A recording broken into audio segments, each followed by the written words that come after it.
life, we're talking about energy in the room. What I'm going to tell you, what I'm going to teach you today is not my stuff, right? This is Tony's stuff. But since Tony's my hero, and since I got so much value out of the 6 days a day with Destiny we went to, I want you guys to get some of that same value. So over the next few weeks, we're going to talk about some of the things that Tony talked to us about. And, you know, instead of costing you $5 grand a piece, I'm going to do it for free. Yay! Don't get mad, Tony. So, here, tell me what it is that makes a quality life. Like personally? Or Yep, personally. Tell me what it is in your life that makes a quality life. Love. I'm just going to write some of these down. Love, Happiness. happiness, Relationships. relationships, Money. Diversity. money, diversity, what? Sex. Routine. Sex, Friendships. routine, friendships, Jewelry. jewelry, what else? Adventure. Honesty, what else? Adventure. Adventure, Yeah. Respect. respect. All right. So the good news is, all of you just told me some of your values, some of the things that you value in life. Okay? You just told me some of your values. Now we're going to talk a whole bunch about values and about how you came up with these. And so how do you think you came up with those values? What makes you decide that honesty is important? Or impressed As a upon value. you when you're growing up. Yeah, you got them from somewhere. Your parents, your friends, your teachers, your religious leaders. Somewhere you picked up the values. What you didn't do, however, that we're going to do over the next few weeks, is make a conscious decision that that was going to be one of your values. What you didn't do is, as an adult with all the knowledge you have, sit down and go, you know what? These are going to be my values. Instead, we just randomly picked them up along the way. Worse than that, we randomly picked up what those mean. So let me ask you this, and Amanda, you said honesty, right? So since I'm picking on honesty, and we can do this with any of them, in order for you to feel honest, what has to happen? Or in order for you to feel like honesty is being around you, what has to happen? People have to stick by their word, do what they say. Stick to their word, what else? This includes you too, right? Okay, what else? You just What has to happen in order for you to feel honest with yourself? have to do what's right. Do what's right. Okay, what else? What has to happen in order for you to feel like I'm honest with you? Like repetition, like it has to be done a lot. Not lie?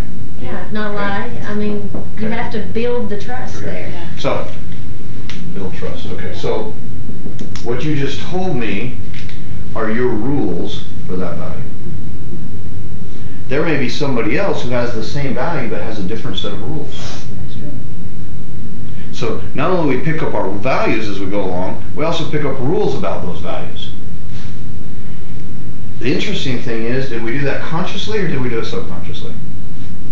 Subconsciously. And sometimes these don't serve us, and sometimes these don't serve us. Okay? So let me ask you a question. Is this important to you? Mm-hmm. Okay. So if Chrissy has a fat ass, I said if Chrissy has a fat ass, is it more important to you, is this more important to you, or is that more important to you? Love. So sometimes our values are in conflict with each other. And we don't even understand that's the problem. If one of your values is honesty, and one of your rules for honesty is I will always tell the truth no matter what, is that going to make a difference when Chris has a fat ass? I Right? can't tell you now. I'm going to find out him. Isn't that interesting though? Right? So sometimes our values are getting in the way of each other. And so sometimes you have to say, I said to Amanda, which is more important to you, this or this? And she automatically said this. So what she just told me is the order of her values. And what we're going to do is take some time in the next few weeks and actually come up with our list of values and what the order of those values are. And then we're going to see if that serves us. If it does, keep them. But if it doesn't, you may want to change them. Because ultimately you get to decide what your values are. I can tell you that I've gone through this process a lot because I've done it a whole bunch of times. And went with Date with Destiny, and I was like, I don't need this shit. I've done this a million times. Here's my values. Here's my rules. They're all perfect. Everything's good. let me tell you, when you get a date with destiny, Tony tells you, you don't always come here getting what you think you're going to get or what you want, but you always get what you need. And out of this process, you're going to maybe not get what you want, but you're going to get what you need. And I got what I needed a day with destiny, and let me tell you, when I was done, I think I started with 8 values, 5 of them no longer on my list. I had 9 and I only have 1. So it's amazing when you start doing some self-evaluation, some self-analysis, but a life unanalyzed is a life unlived. When you start analyzing it and saying, is this really serving me, or is this not serving me? Okay. So, Tina, can I use your example? Yep. Tina and I, this wasn't my plan, but since I'm on this subject, I'm just going to continue this You do teach like Tony. real quick. Yeah. He doesn't So do this. Tina and I had a brief conversation about this yesterday, and Tina told me that one of her values is to for her to honor her time, for others to honor her time, and for her to honor the time of others. I think we all knew that, right?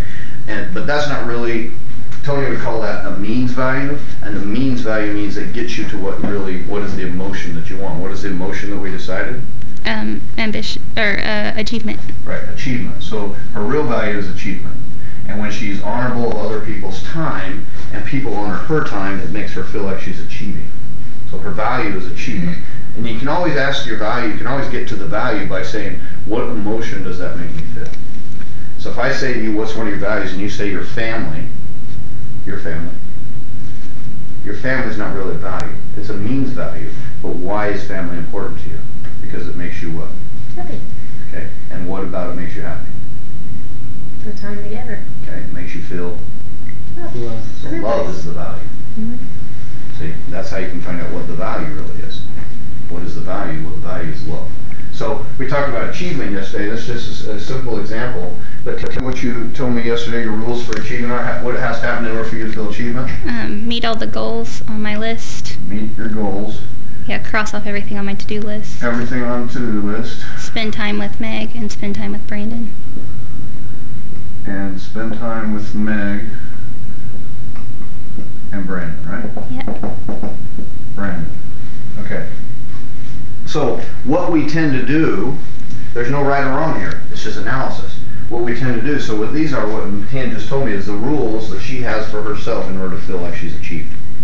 Now, let me ask you a question. Is it going to be difficult to cross off every single thing on your to-do list every single day? Yeah. Yeah. Is it going to be difficult to spend time with Meg and spend time with Brandon every single day? Yep. Is it going to be difficult to meet all of your goals every single day? Mm-hmm. So what's the chances that Tina's set up for herself to feel like she's achieving? 100%. Not much. -7. Right? Low, right? It's really low. Is the value a bad value? No. What's wrong? The rules. She set up her rules too strictly, right? And so what we're going to do is learn to say, what if the rules were a little different? What if our rules in our life were set up to make us feel like we were happier? What if the rules said, I feel like I am achieving anytime I am working on things on my to-do list? Mm-hmm. Or anytime I meet my goals, or anytime I spend time with Meg, or anytime I spend time with Brandon. Instead of, I feel like I'm achieving when I meet my goals, and I do everything on my to-do list, and I spend time with Meg, and I spend time with Brandon. I'd be a loser. Different problem, different set of emotions. Mm-hmm. So what we're going to do over the next several weeks is that kind of analysis to say, what can I do to change my values, my order of my values, and my rules to set it up so I'll have a more amazing life. Because I guarantee you, when we say what's happened, the energy in this room, what's happened is you've set up your rules so difficult that you can't reach them. And so the only difference in happiness is expectation versus reality. Let me ask you a question. Think of part of your life, health, body, spiritual, physical, family, relationship, some part of your life that you're extremely happy with right now. Everybody have a part of their life they're extremely happy with right now? My guess is if you're extremely happy with that part of your life, what you want or expected to happen is close to what is happening. Now think of a part of your life you're not happy about. And when you get to that, what you're going to find is what you thought should be the case and what is the case are not the same thing. The interesting thing is you can change either one. You can change the reality, but you can also change your expectation. Part of our problem is, you know what your biggest problem is? Your biggest problem is that you think you shouldn't have problems. That's your biggest problem. Your biggest problem is that you think you shouldn't have problems. Okay? Let me give you an example. I told I think Tracy this yesterday. So, it's Steven! Oh, come on, people, it's Steven! Alright, so one of our problems, Steven, you know what your biggest problem is? Your biggest problem is that you think you shouldn't have problems. That's your biggest problem, is that you think you shouldn't have problems. So let me give you an example. So you go to a movie, and you know, movies have interesting plots, but this movie is very interesting. You go to the movie, and when you get there, there's a woman, and she has an amazing husband who loves her and respects her and takes care of her and does all those kinds of things. And she has lots of money, and she has all the things she wants in life, and she has wonderful kids. Everything in her life is absolutely amazing, okay, at the beginning of the movie. And as the movie progresses, about halfway through the movie, she has even more amazing husband. Her kids are even better. She has more money than she's ever had before. She's able to do anything she wants to do. Her body's in great shape. She's perfectly happy. And at the end of the movie, she's extremely happy, has a wonderful husband, all of her kids are great, and think, how many are going to go see that movie? Right. And how come you want to think your life should be like that then? That's a boring fucking movie. Right? Just a little. Yeah. The reality is, most of your, what you call problems, when you were 16, would have been your dream. When you're 16 and you said, man, one day I'm going to have these kids and I'm going to do this, I'm going to do this, I'm going to do this, that would be, what would have been called your dream is now called your problems.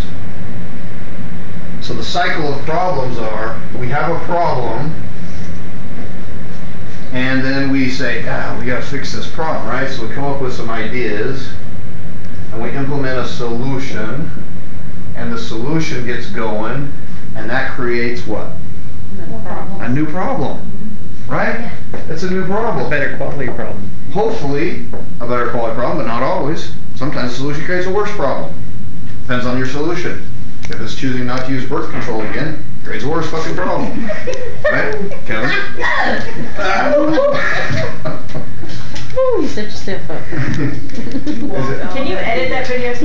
But, on the other hand, also created something pretty special. Yeah, yeah. Also created something pretty special. And we're going to talk about that here in a minute. Right? So, but we're never going to run out of these. The only people who don't have problems are sitting in the graveyard. Those are the only people without problems. So what we need to become is experts at these.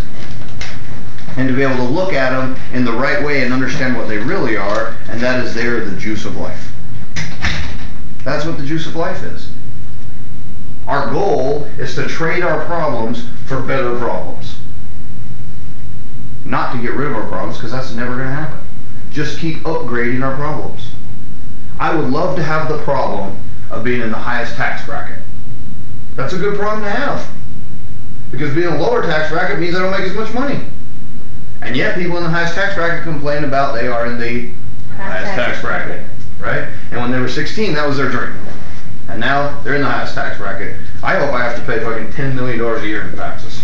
That would be my dream. I would like that a lot. That would be great. Oh, excuse me.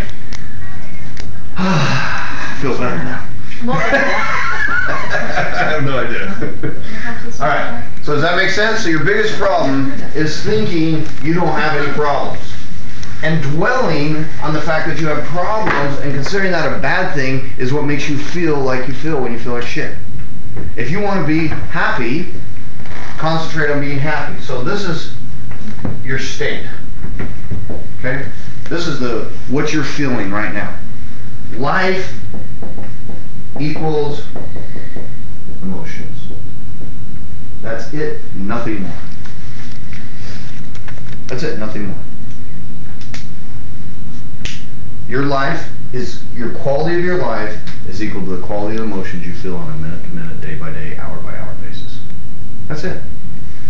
Can a poor person have extremely amazing emotions? Mm-hmm. Can a rich person have horrible emotions and kill themselves? Mm-hmm. Yeah. Happens all the So time. obviously it's not based on the money. Can a person with a wonderful, amazing family have horrible emotions and go kill themselves? Mm-hmm. Can a person who's all by themselves and has nothing have great emotions and have a wonderful life? Yeah. It's all based on emotions. Life is equal to emotion. So what you need to learn to control is that. Think of something, just for a minute, that you're extremely, extremely grateful for in your life. Close your eyes. I want you to think of something that you're extremely grateful for. And I want you to think about how that makes you feel. How that makes you feel inside, how that makes you feel about what the gratitude that you have to God for that being in your life. Whatever that thing is. Alright, now everybody open your eyes for a second. Just that moment, did the quality of your life change? You can't be grateful and be unhappy. Very difficult. Right? So, the quality of your life is the quality of your emotions. That's hugely important. So how do we control this? Because if we can get the power of that, then we've got it, right? There's basically 3 ways. And that's what the triangle is. So state is this, right? And there's 3 things you can do. The easiest that Tony teaches is you can change your physiology. Okay? Everybody got that? What does that mean? What does change your physiology mean? Well, let me give you an example. Alright, Kim, I haven't used you yet. I want you to look like someone who's depressed. You should have called me last week. No, I want you can go into that state. I want you to think about being depressed. Think about being horribly sad about something. And look like a person who's sad about something. Now, let me ask you a question going around the room. Does she look like someone who's depressed? So isn't it interesting that everybody here knows what someone who's depressed looks like? What do they look like? Is their head up or down? Are their shoulders back or slumped? Are they breathing shallow or deep? Are they frowning or smiling? So they're down, jump forward, shallow breathing, face is animated or just flat? Flat. Right. So we all know that, right? Now, I want you to do the opposite. I want you to just won $50 million. I want you to look like a person who just won $50 million. Oh, come on, $50 million. Yes. Okay, so we know what that looks like too. So the interesting thing is, we have a choice. You can let this control that, but you can also change it up and let that control that. Okay? You can change your physiology. So everybody sit up straight. Sit up very straight. Put your shoulders back. Put your head up. Put a big ass smile on your face. Everything. I want to see all your teeth. Come on, smile, smile, smile, smile, smile. Now be sad. No, I want you to do it while you're smiling. Head up, smile, head, shoulders back, silence. Now be really sad. I can't. I'm confused. Isn't that interesting? Isn't that interesting? So if I change your physiology, I change your emotions. And what most of us do is walk around letting our emotion change our physiology. And all we have to do in order to change our state is change your physiology. Change your emotion, stand up straight, put your head back, do your power move. Everybody know what a power move is? Nobody knows what it is. Everybody do that? Yes. I teach you this? Yes. Okay. Alright, stand up. Let's go. Alright. Power move. Come on. Yes. Power move. Yes. Come on. Power move. Yes. Power move. Yes. Say yes. Yes. Say yes. Yes. Say yes. Yes. Say yes. Yes. Change your state. Change your physiology. Change your emotion. Look around the room now. Now look at the energy in the room compared to what it was an hour ago. Seriously. And we didn't change a fucking thing in your life. Every problem that you thought you had coming in here, you still got. The only thing we did is to realize the problems are good and change your physiology. That's it. That's only one side of the triangle. Alright, sit down. Alright, so we change our physiology. Our emotion comes from meaning. Okay? And our meaning comes from focus. Okay? What we focus on determines the meaning, and the meaning determines our emotions. So we can change our physiology, we can change our focus. Two people can go to the same party. At the end of the party, one person says, hey, that fucking party, the guy was an asshole, those people were rude to me. And the other person who was at the same party saying, that was the best party I ever went to, those great people hanging out there. Does that ever happen to anybody? Mm-hmm. Right? What was the difference? Was the party different? No. What was different? You were different. The focus. What you decided to focus on was the difference. It wasn't necessarily you, it's what you decided to focus on. You are the same person. You could have had a completely different event. That when some people can never enjoy anything, you take them anywhere. You can do that too. Just focus on the wrong things. Focus on a part of your life that sucks. Focus on something you have no control over, or focus on something in your past, and you can be miserable. Those are the three things you have to focus on. If you want to be depressed, you want to be miserable, focus on that. When people say, I'm so upset or I'm so sad, the next words out of their mouth are going to be something they have no control over. When you ask them why, they'll tell you a reason, and it's guarantee you it's something they have no control over. Because they focus on what they can't control instead of focusing on what they can control. Focus is the second thing. So that's super important. Does that make sense? Mm-hmm. And then the third one is the language that we give it.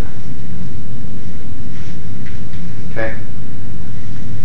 Oh my God, I cannot believe that's happening. I feel like this guy stabbed me in the back with a dagger. My whole fucking life is over. This is crazy. Or, same event. Well, that's going to be a bit of a challenge, isn't it? Your meaning depends on the language that you give it. Two people can have the exact same event, or one person can have the exact same event, and depending on the language they choose to give it, will change the entire meaning, which changes their entire emotion, which changes their entire life, because life is all about emotions. So you can change your physiology, you can change what you focus on, and you can change the language. That's all there is to it. It's very simple. And yet we don't do it, me included. We're going to remind ourselves, we're going to help remind each other that this is really what it is. I promise you, the problems you have now were your dreams when you were 16. And now you call them problems. So, those are the three ways to sort of change your state. All right.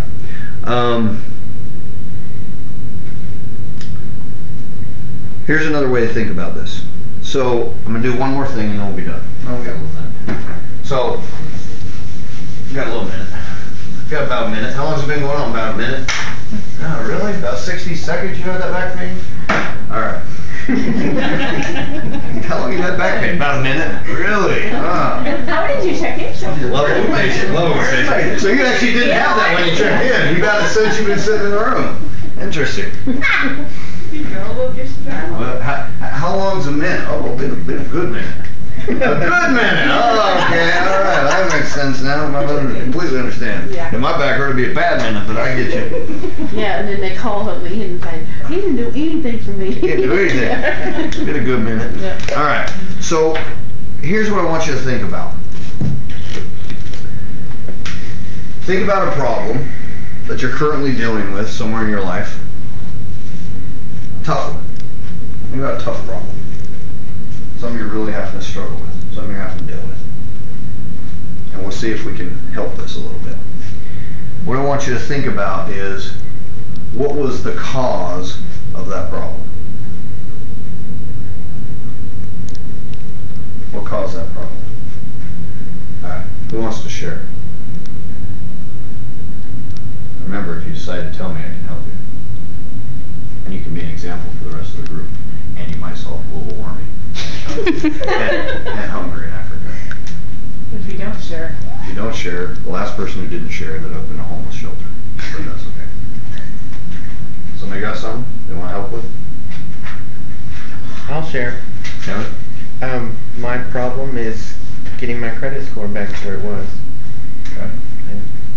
And a result of my ex and... Okay, so what caused the problem? Well, You started to tell me, but tell me exactly what caused the problem. fiance got a bunch of credit in my name, and Right. credit. Right. And it's been constantly moving uphill, but it's still not back to where I want it. Okay.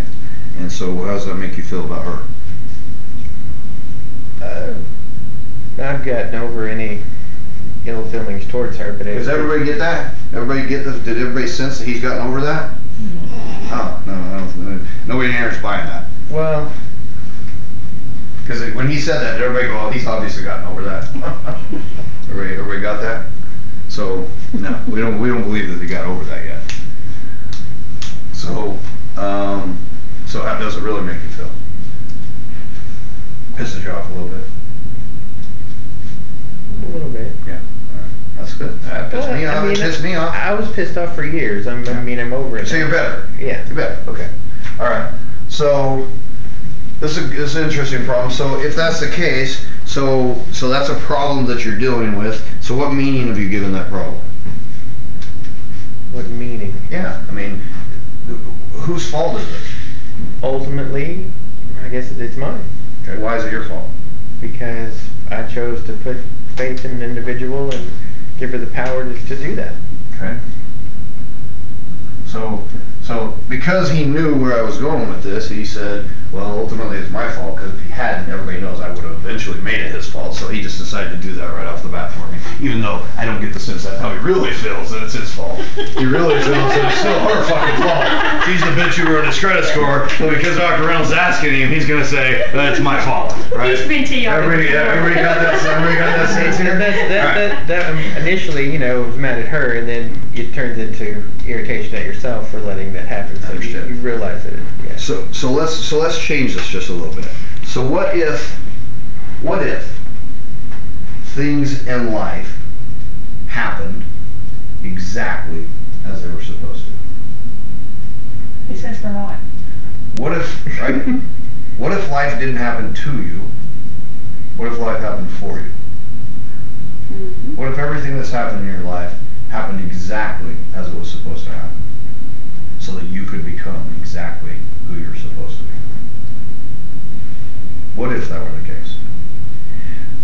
So looking at it from her perspective, what happened? From her perspective? Yeah. What would she say if she was sitting here? She would say... I intentionally fucked up his credit score? She would say she was inexperienced and actually had access to some money that she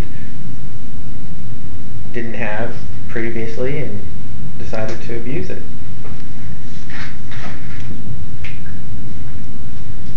Emotion comes from the meaning we give a situation.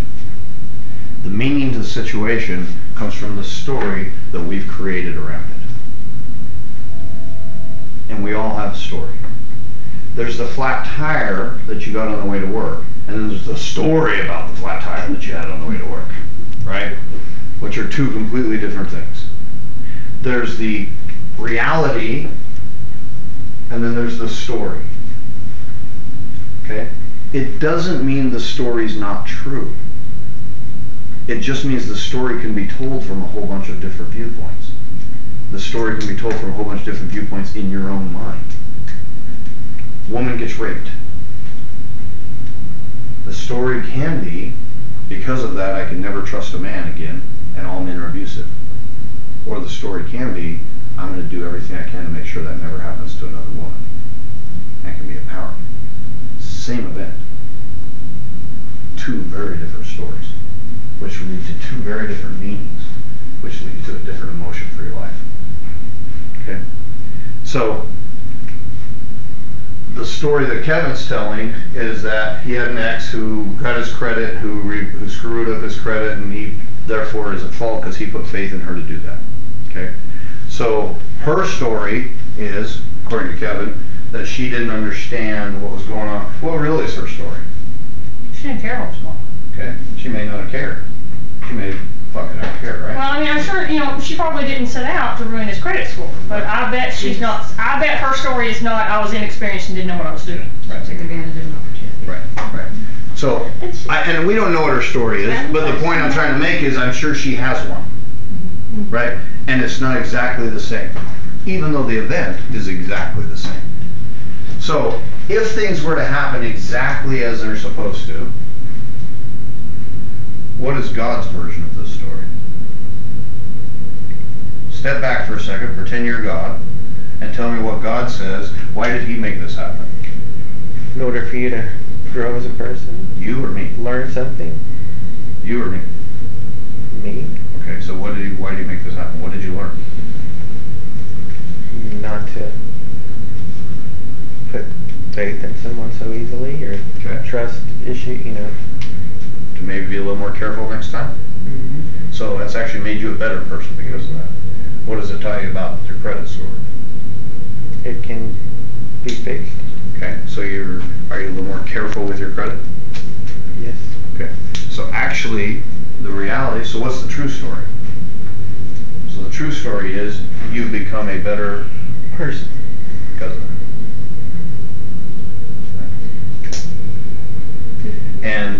And not only do you become a better person because of that, but you've learned some important lessons along the way that you can now do what?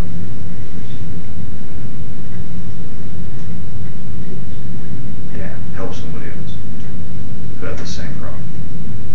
Somebody comes to you and say, I don't know what happened, something's screwed up. You now have a gift that you can give to others that you would not have had otherwise. So thank God she wrote your credit score. Because I look at it as you had great credit, and it was so great that you did trust somebody to give it to them. And then now, when you build it up, you're never going to let anybody mess with it, whether it be your wife or your mom or anybody. So thank God she did that. If you're going to blame, learn to blame effectively. Okay? If you're going to blame, learn to blame effectively. And it happened at a young age. It's a lot easier to recover from at 21 or 22 than 40. Right. Right. And a lot tougher to deal with emotionally. So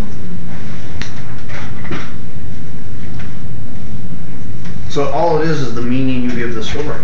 It's the same story, but the meaning you give the story changes, and you're changing that meaning changes completely the way you look at the story. Okay, so try to become the finder of the good, the great, the blessing. In every event, if things happen exactly as they're supposed to, then it's our job to figure out why. I didn't say it's easy. Sometimes it's super hard. I mean, this is a legitimate problem. What she's having is a legitimate problem. But in the big picture of the world, big problems or small problems? Small problems. And yet we make them humongous. Right? This isn't a nuclear holocaust problem. Right? This isn't Austin doesn't have cancer. Right? So sometimes we make the emotion bigger than it has to be because of our focus. And what you focus on is what you can't control. What can't you control in this situation? Matt. Right? Austin. Right. Right. What can we control in our lives? Very The little. crazy fucking thing is we can't control hardly anything. You can't control your fucking bowels. I mean, think about it. You ever had diarrhea? I mean, you got control over that? No. You gotta run and take a shit. You don't have control over your own bladder. Right? If you're sitting here long enough, you're gonna have to pee even if you don't want to. So you don't have control over your own colon and your own bladder. How are we possibly gonna have control over anything important? Seriously. Sometimes we have influence, but we have very little control over anything. The only thing we have control over is the meaning which we give things. We'll talk about 6 human needs next time, but one of the 6 human needs is certainty, right? Certainty of the outcome, certainty of what's going to happen, certainty of what you want to happen. As long as you're hooked into this, you can't have any life. Your degree of happiness is directly proportional to your degree of uncertainty that you're able to live with. Is that everybody? Or It's everybody. It's everybody. The degree of uncertainty you're willing to live with is the quality of your life. the more you exactly, the more you try and make this happen, the more you think you have this, the less quality of life you have, because you don't have that and you can't make that happen. That's why the guy on the street that has nothing that can So be learn to live with a degree of uncertainty. Okay with that. Influence is not control. And what we want is control. How many like surprises?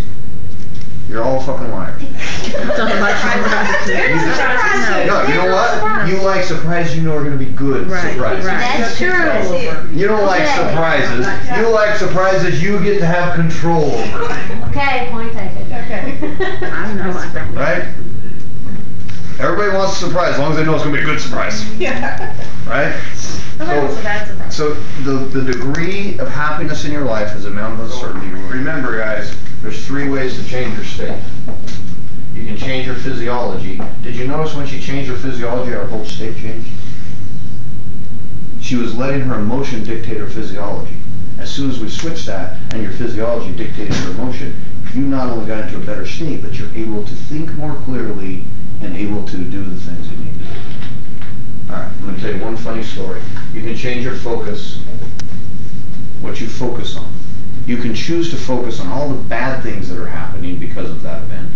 Or you could choose to focus on what are the possibilities here. What good could come out of this? And you can sit there and you can do it like this, and I'm just using Tracy as an example, but everybody knows I'm just talking to Tracy, right? I'm sure this doesn't have anything to do with any of the rest of you if your process is just about Tracy right now, okay? So I just want you to make sure you know that this is only about Tracy. Before I was only talking to Kevin, that was it. It didn't have anything to do with any of the rest of you, it was just Kevin. So I could do this, and I could say, well, I guess it could mean that something's good going to happen. Or I could say, you know what? I have faith that this means something's good is going to come out of this. And I'm going to have the opportunity to watch it and help my son grow. Same words, very different meaning. Right? And the last thing is to change your language.